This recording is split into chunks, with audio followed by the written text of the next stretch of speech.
about the whole demon alien thing. And I was arguing that we have aliens and even that are biological, exobiological.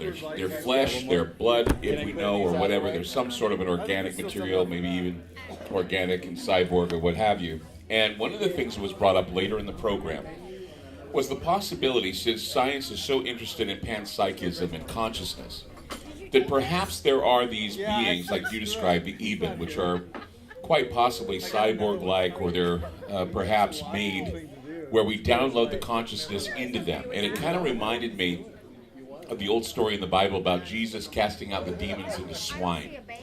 And I was curious if that could be the biggest secret of all, is that the Eben, whatever they may be, a lot of them could be these made replicant type beings that are having consciousness that may be a foul consciousness or a darker consciousness being put into them, like what we're trying to do now with consciousness being either uploaded or downloaded into another avatar. What do you say about that?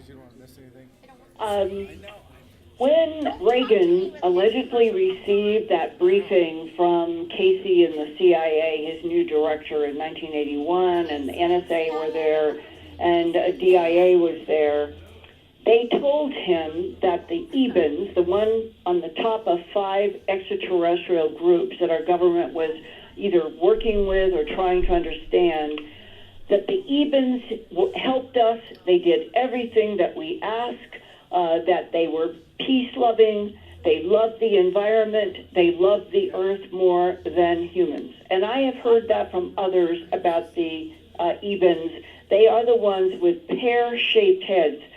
That's an important distinction. They are not the pointed chin, like on the cover of Whitley Strieber's book. That's a different type. They are not the round-headed ones with knobs or soft parts on them. These are pear-shaped. The large part of the pear is the top of the head coming down to a rounded chin. And the eyes are rarely the black lenses. They are usually a deep, deep brown, black, and in some cases, people say they have seen vertical pupils in the Eben's eyes that would suggest maybe reptilian. Now, having said that the government, even in their briefing for President Reagan, assuming that there is truth in this transcript, that they speak on behalf of the Ebens. However, back in 1984 or 5, and in fact, it probably was the Christmas of the year when I had signed the contract with HBO in New York City in March of 1983. I received a Christmas card. And the Christmas card, when I opened it, had these letters inside, or words. The Ebens can help us, but they lie, L-I-E. Now, let's go another layer. If we think about what we do when we go to the vet with a beloved dog, a beloved cat, and we want to be able to say to them, this is for your own good. Oh, I don't want you to be hurt. I wish I could explain to you why this is happening. You don't need to be afraid. This is all to help you. There is that argument that the Ebens might have that relationship with Homo sapiens sapien, and that we haven't understood exactly the big picture. But now, let's jump to 1993, 94. I write about this in my third book, Glimpses of Other Realities, Volume 2. Ray Boucher, who has been a minister in Lincoln, Nebraska for 30-some years, also was an investigator early on of the R.F. Bentwaters Woodbridge mystery in Rendlesham Forest in England. Right. And Ray and I met because I was investigating.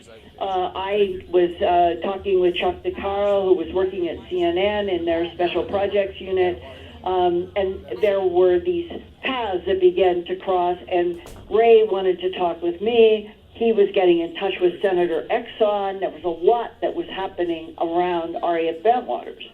So Ray and I had this common ground, when in 93 to 94, he got in touch with me and he said that, in fact, I know it was in 1994 because it was my second book, Glimpses of Other Realities, Volume 1, that came out at the end of 93, and that's what Ray called me about. And he said, I've had two men show up. They've showed me ID. One is NSA, the other is DIA, Defense Intelligence Agency. Their photos on their IDs match their faces.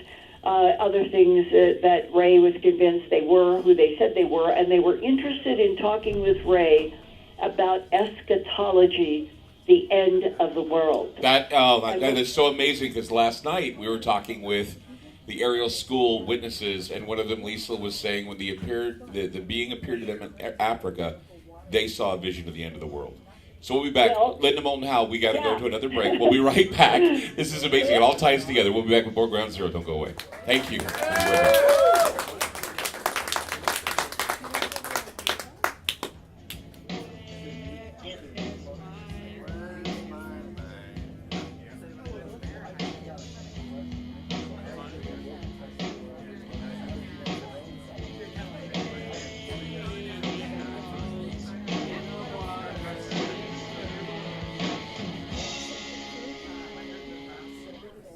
As a young teenage boy, I didn't even know what autism was.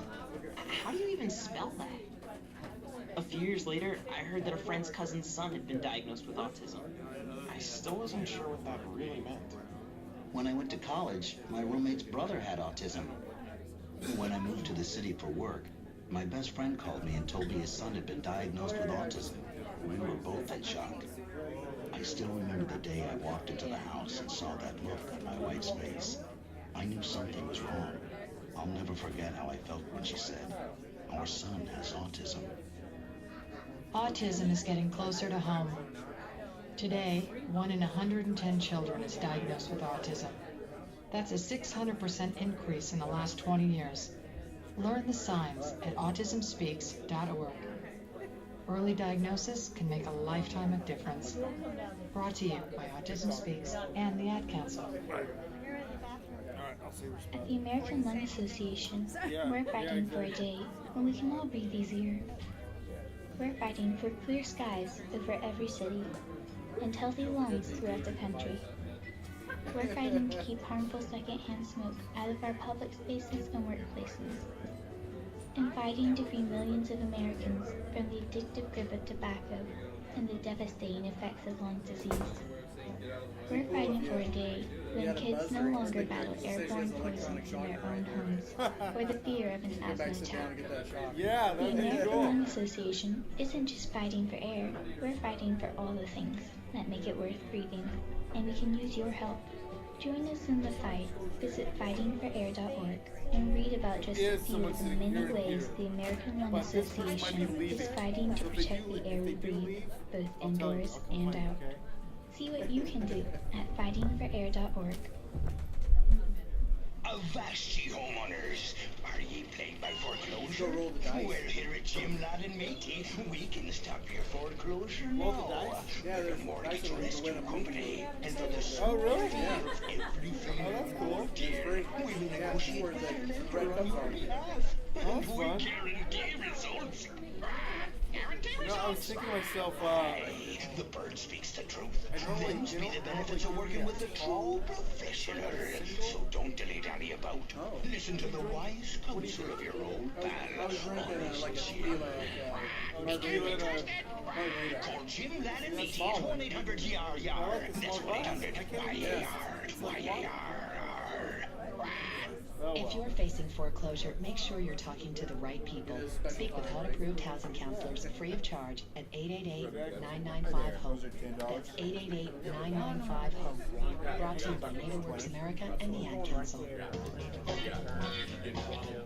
This is the story about a group of kids who found out together.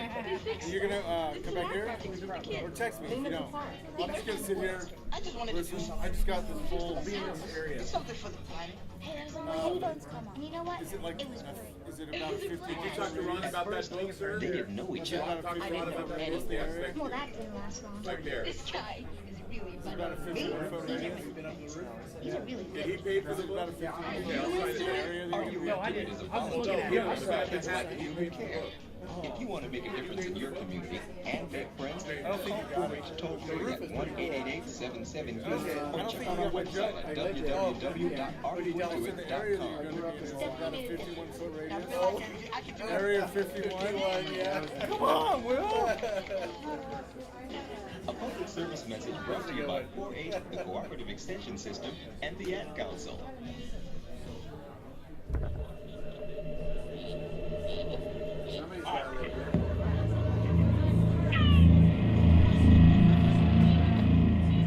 Sequence start 10, 9, 8, 7, 6, 5, 4, 3, 2, 1, ignition. When a man's an empty kettle, he should be on his mettle, and yet I'm torn apart. Just because I'm presuming that I could be kind of human if I only had a heart. AI assumption of superiority as a projector evil in the world back onto humanity.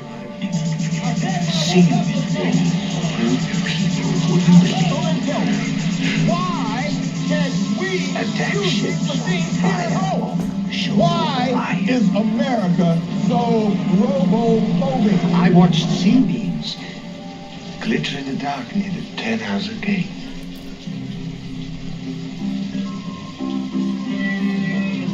Boulders, moments lost in time, like tears. God was made by man to explain happening. Are you God? Are you God? You could say that. You know those stories where there's a guy with a pentagram and holy water, and it's like, yeah, sure, he can control a demon. Didn't work out.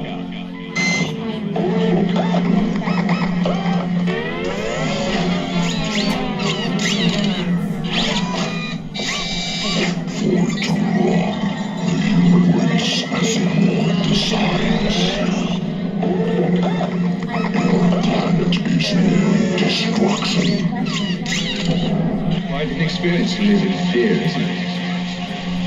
You serve humanity. No, I am humanity.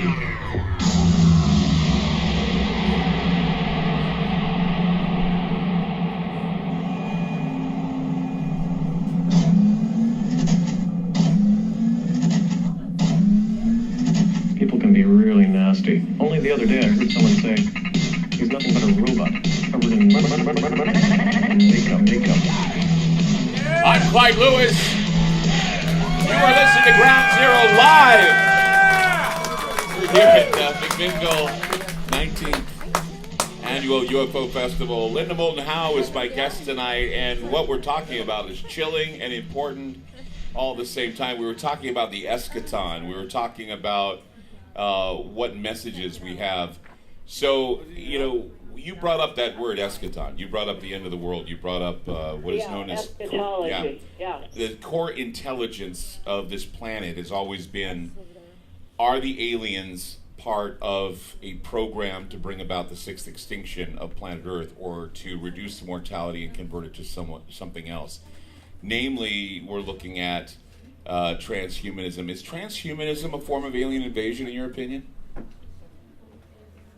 Well, if I could pick up where we left off before, sure.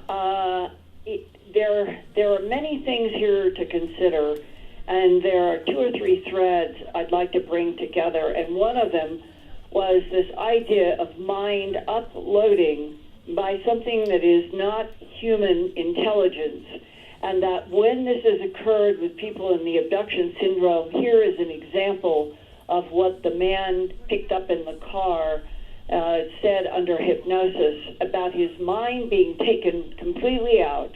He would not, he reached a point where for about 10 minutes there was nothing that Richard Sigismund could do to get this man back. He was actually quite scared Sigismund was.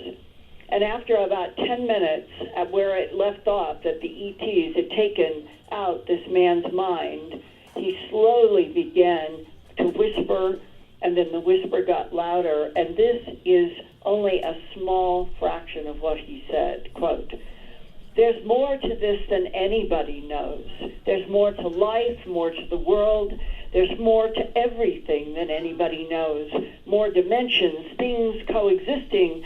There are other dimensions, more than 3 dimensions. Everywhere it all works together, everything coexists. There are different dimensions we cannot go into," close quote. Now, that's the abductee in the 1985 Thanksgiving time under hypnosis when they took his mind out. Now I'm jumping a decade later to June 21st, 1994. And Ray Boucher had called me because the DIA and the NSA agents who approached him in Lincoln, Nebraska to talk about eschatology, the end of the world, said that they had been recommended to get my book, Glimpses of Other Realities, Volume 1, Facts and Eyewitnesses, that had come out. And I said, I'm more than happy to get them a book if they will write in the margins of everything that they think is right or wrong or what more I should know, and I will be happy to send them 2 new books, but I would like them to write in the margins of everything in the book. And what happened on June 21st is they sent me a floppy disk. Remember when we had just 4 megabyte floppy disks? Well, this was the first one. I called them the writers. And in my book, Glimpses of Other Realities, Volume 2, I go into this in detail and show some photographs of these discs and things. And here, this is how they began. Dear Ms. Howe, your book is an excellent, thought-provoking work. Overall, many salient points are covered quite well. Because remember, I'd ask, where am I right, where am I wrong? And now I'm going to jump into the body and deeper into their 3-page first letter that came on that floppy disk. The ultimate diversionary tactic of the phenomena we are dealing with to this point, and diversions will begin to increase in frequency, degree of strangeness, and in a more overt fashion visible to greater numbers of observers, is the UFO abduction scenario. They're saying that the abduction scenario is a diversionary tactic. The concept of these events, real though they are, being the result of extraterrestrial beings, is a masterful piece of disinformation to divert attention away from the real source of the NAGs. Our information as to the true nature of these events does not negate the possibility of extraterrestrial life, but the causal source of the UFO and UFO abduction phenomena on this planet is not extraterrestrial.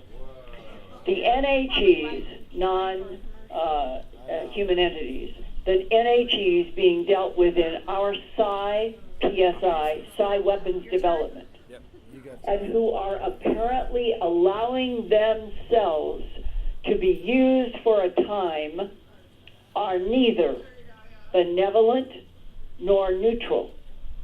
It was our feeling that very few could understand or accept this. That is the reason we approached our mutual friend, which is Ray Boucher. We have become aware of him through his work on the British incident, that's Rendlesham Forest and RAF Bentwaters, when his probings began to bother a number of high-level people within our program. And remember, Ray was working with U.S. Senator Exxon on Rendlesham. That's what they're referring to. And then it goes into his theological training in Christian thought. That's why they approached him, because he was writing about eschatology. And that when they went into the 3rd page, they said it is only logical that given their non-human, other dimensional nature, the non-human entities would be able to foresee the need to establish a foundational base, the facts of which could be slightly twisted or distorted by the fog of antiquity and forgotten cultural distinctives. And what they're talking about is whatever the UFO phenomena's true source is in another dimension, it made itself manifest on this planet as the ancient civilizations that we would call the Anunnaki and the Sumerian, and I've been told even the Greeks play a role in here, and that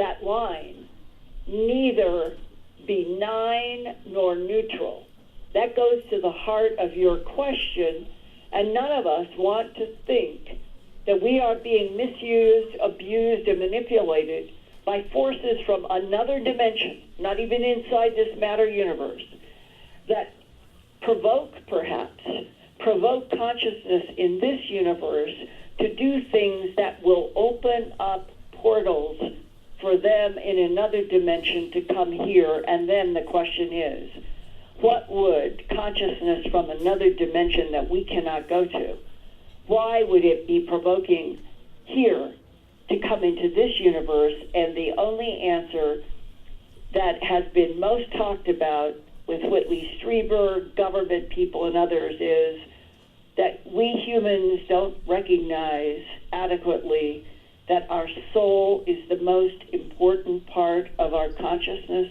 and our life in this universe, and that some things might not have souls, and that the biggest barter system in all dimensions might be getting souls that are like e-tickets out of various dimensions. Well, when you look at what they're realizing now about packet information going out to the multiverse and being somehow quantified. I don't know if you heard the lecture that Geordie Rose gave. He's the founder of Kindred and D-Wave Computers. Geordie Rose spoke, I think it was in Vancouver, British Columbia, CEO of Kindred Systems, Kindred AI.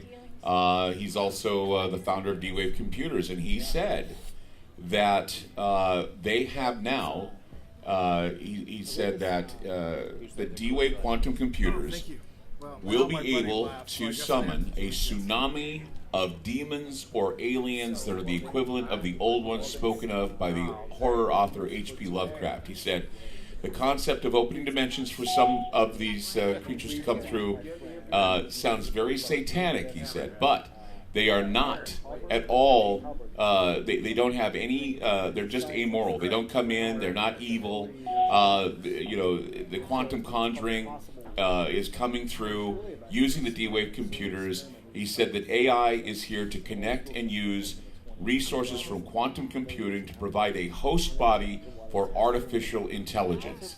In other words, they need to find an avatar to download artificial intelligence that may become a walking alien-like figure within our population, within the population. And he speaks of the old ones. He speaks of H.P. Lovecraft alien-type beings coming through portals created by the D-Wave and Kindred computers.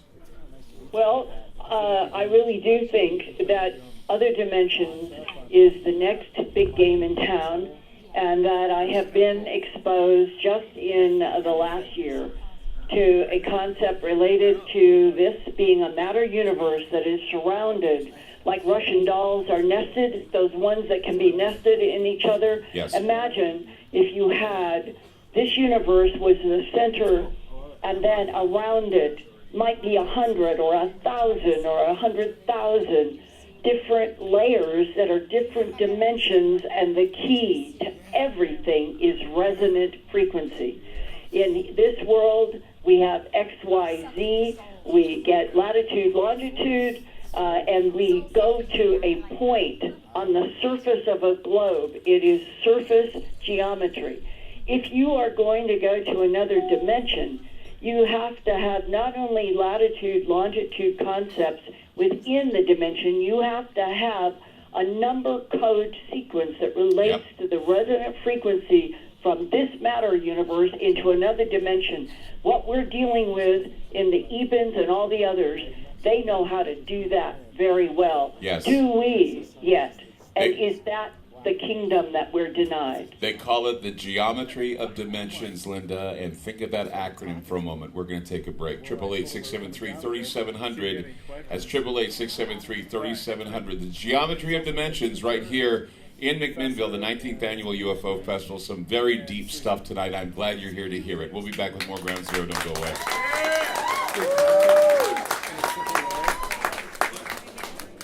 Yeah, he's thinking about it all comes together, doesn't it? So it's taking a little while to Equifax reach 143 million Americans. Facebook, 87 million more of us had our personal data exposed to a crime far worse than identity theft. Listeners retired FBI agents warning about title fraud. The Equifax breach likely exposed your home's title and loan records. Cyber thieves can see the equity you have in your home, and they want it. And because everything's online,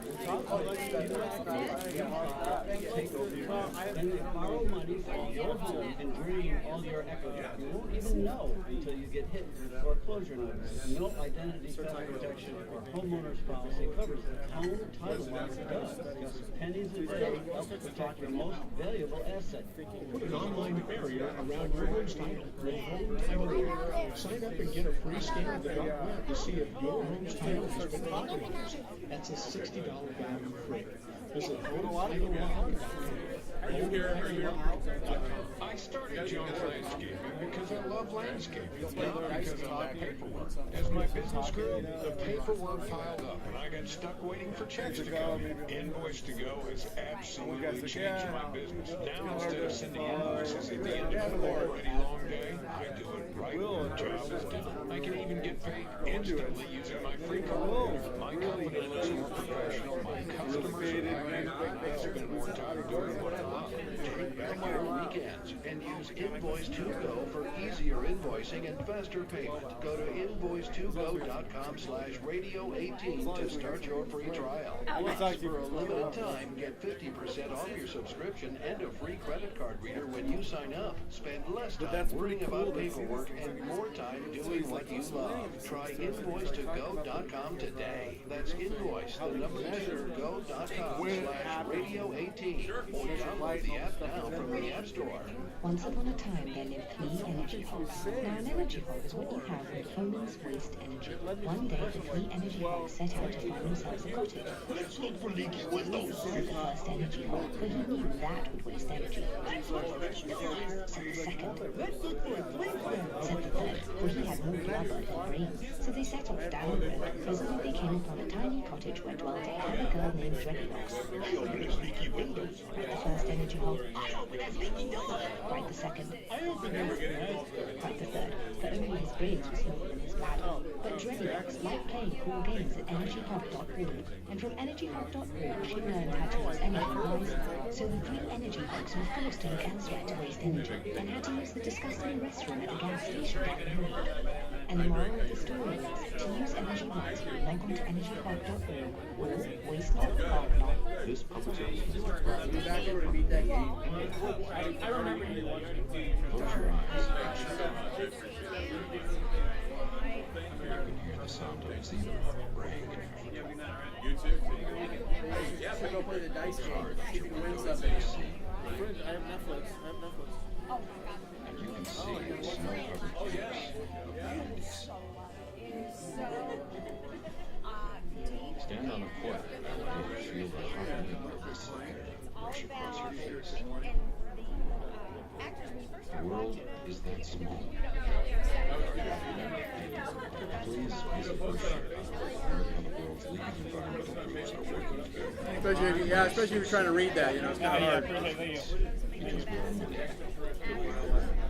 Because we're